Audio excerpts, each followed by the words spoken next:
શું થયું ફોજદાર?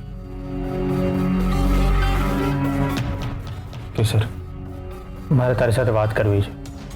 હા તો બોલો ને. કેસર, જ્યારથી આપણે એકબીજાને ઓળખીએ છીએ ત્યારથી હું હંમેશા એક જ વાત કહેતો આવ કે સત્ય મારા માટે શ્વાસ છે. હું કંઈ પણ સહન કરી શકું છું, પણ કોઈ ખોટું બોલે ને એ સહન નથી કરી શકતો. તું પણ એટલી વાર મારી સાથે ખોટું બોલી છે, એટલી વાર હું તારી પર ગુસ્સે થયો છું. કોઈક વાર તારું પીઠાણું યોગ્ય હતું, પણ ક્યારેક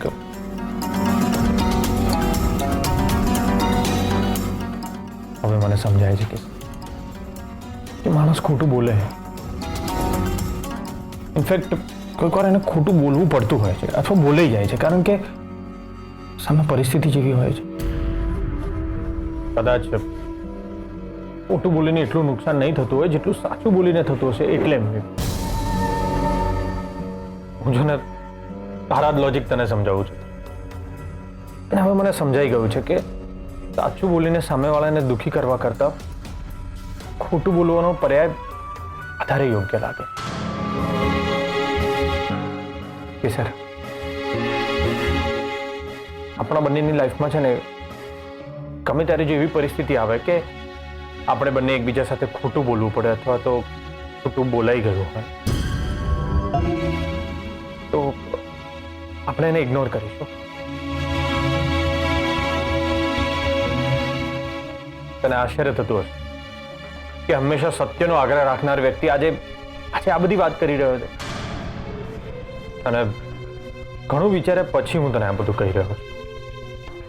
પહેલા કે સર, કોઈ પણ વ્યક્તિ ખોટું બોલતું ને તો હું એને ગુનેગાર સમજતો હતો, પણ હવે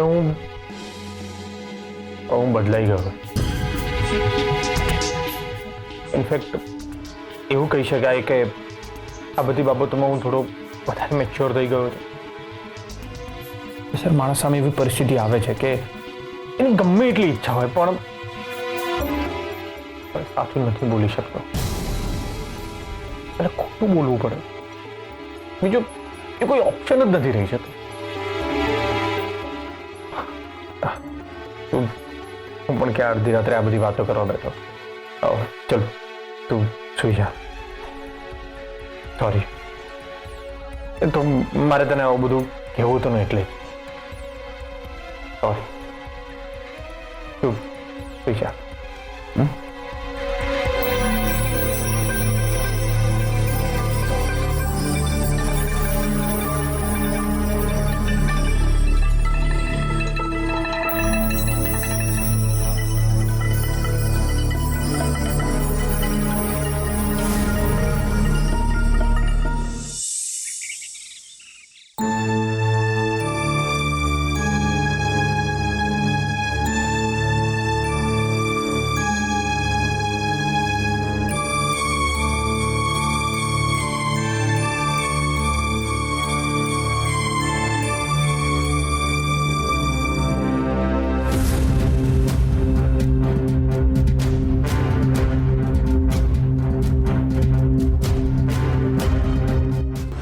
આ સેટેલાઇટ ફોન હંમેશા તારી પાસે રાખજે.